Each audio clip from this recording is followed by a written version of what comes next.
दोस्तों, नासा को दुनिया की सबसे सुरक्षित एजेंसी में से एक माना जाता है और उनके सर्वर और कंप्यूटर सिस्टम को कोई तोड़ ही नहीं सकता, क्योंकि रोजाना दुनिया भर के कई स्पेशलिस्ट इन्हें बचाने में लगे रहते हैं।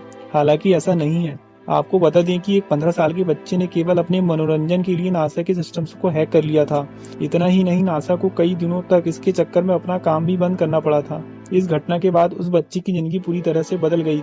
उसकी जिंदगी में इतने उतार चढ़ाव हुए कि उसने खुद की जान ले ली। यह बात है सन 1999 की। कंप्यूटर और इंटरनेट का चलन अमेरिका में शुरू हो चुका था।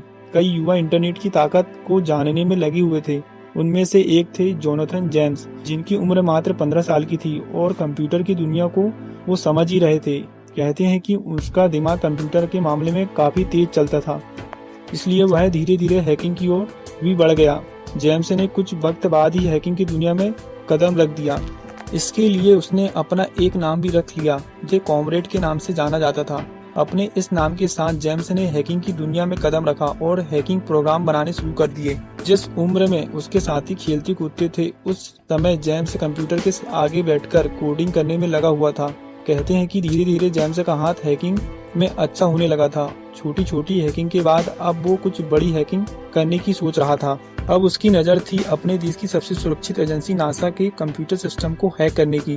हैकिंग के बारे में सोचते ही जेम्स ने ऐसे प्रोग्राम बनाने शुरू कर दिए जिसके जरिए वो नासा के कंप्यूटर सिस्टम्स को हैक कर सके। इतना ही नहीं, थोड़े समय में ही ऐसा एक प्रोग्राम उसने बना भी लिया जिससे नासा के कंप्यूटर सिस्टम्स को हैक किया जा सकता था। इसके बाद अब बस बारी थी उस प्रोग्राम को चलाने की। नासा पर अपना प्रोग्राम टेस्ट करने से पहले जेम्स ने उसे एक लोकल स्कूल और स्टोर पर चलाकर देखा और दोनों के ही सिस्टम में वह प्रोग्राम कुछ ही पल में काम कर गया, जिससे जेम्स उनके कंप्यूटर के अंदर झांक सकता था और उनकी फाइल निकाल सकता था। कहते हैं कि इन दोनों ही सिस्टम में जेम्स ने लोगों की निजी जानकारी निकाल ली थी। प्रोग्राम के सही तरीके से चलने के बाद अब बारी थी नासा के सिस्टम में इसे चलाने की। इसके बाद जेम्स ने सीधे ही इसे नासा के प्रोग्राम में भेज दिया। दोस्तों, कहते हैं कि जेम्स सिर्फ सिस्टम्स हैकिंग करने तक नहीं रुका, उसने नासा के सिस्टम से एक सॉफ्टवेयर की भी चोरी कर ली। कहते हैं कि उस सॉफ्टवेयर की कीमत करीबन 1.7 मिलियन डॉलर थी। नासा के इस सॉफ्टवेयर में नासा की बहुत सारी जानकारियां छुपी हुई थी। इतना ही नहीं, जेम्स के हाथ इंटरनेशनल स्पेस स्टेशन के सोर्स कोड तक भी पहुंच चुके थे, जिससे ही उसके द्वारा बनाया गया प्रोग्राम अंतरिक्ष में काम कर पाता था।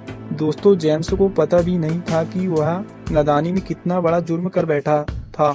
शुरुआत में नासा भी इस हैकिंग का पता नहीं लगा पाया था।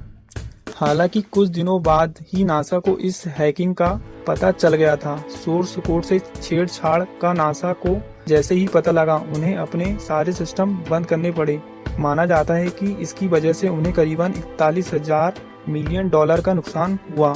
कई और कंपनियों ने भी कहा कि उनके साथ हैकिंग हुई है और उन्होंने काफी डेटा खोया है। इसके बाद सबको लगा कि ये कोई बड़े हैकिंग ग्रुप का काम है, इसलिए तुरंत ही हैकर की खोज होने लगी और उसे हर तरह से ढूंढे जाने लगा। वहीं दूसरी ओर जेम्स को लगता रहा कि उसकी चोरी कोई पकड़ नहीं पाया है। नासा और अमेरिका के डिफेंस डिपार्टमेंट ने हर तरह से हैकर को खोजने का काम शुरू कर दिया।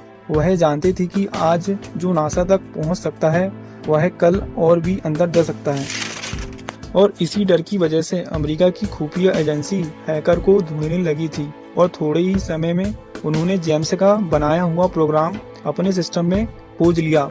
उन्हें पता चल गया था कि आखिर ये किस तरह से काम करता था। इसके बाद उन्होंने इस प्रोग्राम की मदद से ही हैकर को खोजने का काम शुरू किया और थोड़े ही वक्त बाद नासा को अपने अपराधी को खोजने में कुछ ही वक्त लगा। उन्हें पता चल चुका था कि इस प्रोग्राम को जेम्स के घर से छोड़ा गया था। अपराधी की लोकेशन पता चलते ही पुलिस उसे गिरफ्तार करने निकल पड़ी। जेम्स को खबर भी नहीं थी कि उनके साथ क्या होने वाला है। अगले ही पल जेम्स के घर पुलिस आ गई और हैकिंग के जुर्म में उसे गिरफ्तार करके ले गई। इससे पहले वो कुछ समझ पाता, उसे सलाखों के पीछे डाल दिया गया था। अगले दिन ही जेम्स को कोर्ट में पेश किया गया। इतना ही नहीं, हैकिंग करने के जुर्म में जेम्स को 6 महीने की सजा भी मिली। 6 महीने की सजा बहुत कम थी, क्योंकि उस समय जेम्स नाबालिग था। जेम्स अमेरिका का पहला नाबालिग बना जिसे हैकिंग के लिए सजा मिली हो। इसके बाद उसने उन सभी डिपार्टमेंट से माफी मांगी जिसके लिए उसने हैकिंग की थी। हालांकि जेम्स और हैकिंग का साथ यहीं खत्म नहीं हुआ। अभी उसकी जिंदगी में एक नया मोड़ आना बाकी था। दोस्तों, सजा के 6 महीने जेम्स के लिए बहुत ही कठिनाइयों से भरे हुए थे। उसके बाद से वह डिप्रेशन में रहने लगा था। उसे एक अपराधी माने जाने लगा था। लोगों के आरोपों के चलते जेम्स बहुत परेशान हो गया था। इतना ही नहीं, खुफिया एजेंसी की नज़र जेम्स पर थी। वे नहीं चाहते थे कि जेम्स हैकिंग को फिर से अंजाम दे। कुछ समय बाद अमेरिका में फिर बड़ी हैकिंग को अंजाम दिया गया। इस हैकिंग का तरीका वैसा ही था जैसे जेम्स ने इस्तेमाल किया था। जांच में जैसे ही ये बात सामने आई, सुरक्षा एजेंसियों को पहला ध्यान जेम्स पर गया। इसके बाद उन्होंने बिना कुछ सोचे ही जेम्स के घर पर रेड मार दी। ये रेड जेम्स को बिना बताए की गई थी और इस रेड ने जेम्स को बहुत परेशान भी कर दिया था। उन्हें जेम्स के घर से कोई सबूत नहीं मिला। वे जेम्स के घर से खाली हाथ ही चले गए। हाँ, इनसे उनका शक कम नहीं हुआ था। दोस्तों कहते हैं कि इस रेड के बाद जेम्स घबराया हुआ रहने लगा। उसे लगा कि उसके पुराने जुर्म के कारण इस बार वह बिना किसी कुछ कारणों के ही सलाखों के पीछे आ जाएगा। दूसरी ओर एजेंसी वाले भी जेम्स पर नज़र रखे हुए थे। धीरे धीरे जेम्स के अंदर का डर बढ़ने लगा था और इसी डर ने उसकी जान ले ली। तो फ्रेंड, आपको ये वीडियो कैसा लगा हमें कमेंट बॉक्स में बताएं और अच्छा लगा तो चैनल को लाइक एंड सब्सक्राइब करें।